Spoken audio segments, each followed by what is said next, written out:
of Primerica before? No. No? It's not really uncommon. The truth is we don't have an advertising program, so I come across that a lot. So let me start with who we are as a company.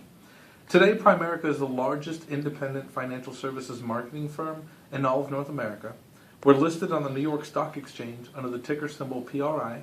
Been around since 1977, and we have over 6 million clients. That's pretty impressive for a company you've never heard of before, right? Yeah, pretty impressive. Yeah. Now, our mission statement, the whole reason we exist, is to help families to earn more income, become properly protected, debt-free, and financially independent. Tyler, let me ask you, how many families do you think want those things? A lot of Sure, probably everybody, right? Mhm. Unfortunately, most families don't have those things. What they do have instead are financial challenges. So let's talk about some of those. Right now, the average American household that carries credit card debt is going to have a balance of about $15,000 per household. That's pretty scary, right? Mhm. When it comes to income protection, 95 million U.S. adults have no life insurance whatsoever. Look at these stats on the savings. Nearly half of Americans have less than $500 saved, and over half of all American workers have less than $25,000 saved for retirement. That's pretty staggering, right? And you may know a couple people like this. More than 2/3 of U.S. workers are living paycheck to paycheck just to make ends meet. Now, Tyler, that doesn't paint a very pretty picture, does it? No. But does it sound pretty accurate? Yeah, definitely. Sure. And the challenge is there's companies that help families with one area or another. You know, there's companies that help families with their debt or getting insurance or saving money. But nobody that's offering a total solution. That's where our company comes in. You see, at Primerica, when we sit down with a family, our goal is not to sell another financial product. Families have enough of those.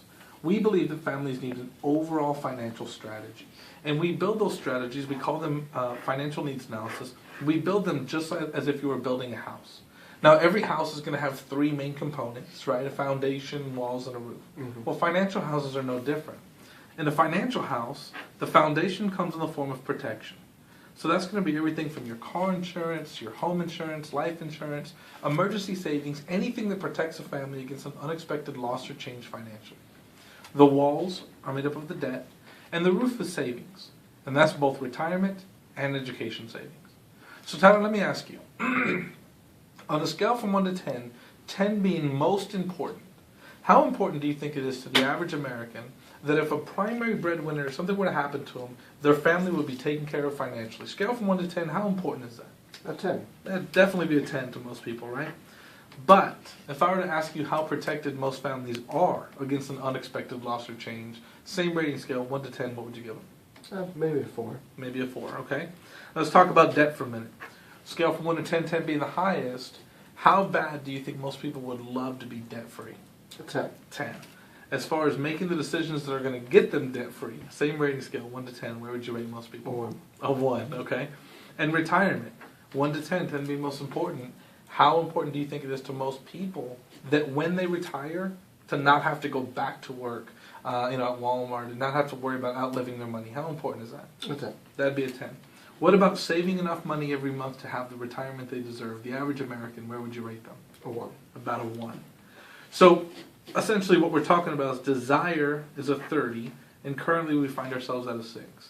Now, Tyler, I do this for a living, so every day I'm in front of families, and I'm not asking them the average American and where you think they are. I'm asking them about themselves, and they're giving me about the exact numbers that you gave me, so you're dead on as far as these numbers go, okay? Now, the biggest problem, Tyler, is not that most families are a 6. The biggest problem is that they're always going to be a 6, unless they have a written plan to show them how to become a 30. And that's what Primerica does for our clients. We will show them how to get from where they are to where they want to be, and we don't charge them a penny to do it. Now, how great is that? Pretty cool. That's pretty cool, right? Have you ever heard of anything like that before? No. Oh, that's pretty unique, right? Well, the cool thing is it's not the only thing that's unique about our company. You see, we believe that in order for us to reach our goals, we've got to offer to people what most everyone's looking for in a career. And I don't know about you, but I think that most people are looking for more money and more time in a career. Is that a fair statement? Sure. I think so. So if everybody's looking for more money and more time, why do so few people get it? Any ideas? Maybe it's designed that way. Okay. The truth is, nobody knows how to get it. Okay. Let me show you. In America, there's 4 ways you can make money. right? The first position, or the first way you can make money or make an income is the employee position, right? Now, this is what we are taught to do. Go to school, get good grades, get a good job, right? That's what we're taught to do. The challenge, though, with the employee position is that you're always paid for your position, not you as a person. So it doesn't matter if you show up early or stay late. You can work next to somebody putting in half the effort, but you guys make the same paycheck every single week or 2 weeks. You've probably experienced that before, right? Yeah. Pretty frustrating, right?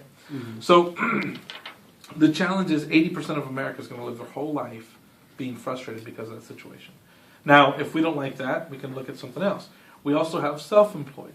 Self-employed would be dentists, doctors, hairstylists, pretty much anyone that doesn't have a boss, okay? So they can control, they can make more money that way. The challenge is, for a self-employed person like a hairstylist, if they're not cutting hair, how much money are they making? Nothing. Nothing. So even though they stand the chance to make more money, they have no control over their time, because if they're not the ones doing it, they can't get paid. Now, the other side of the quadrant, the side that we're traditionally not taught about, first we have business owners. And I like to use McDonald's as my example, because McDonald's is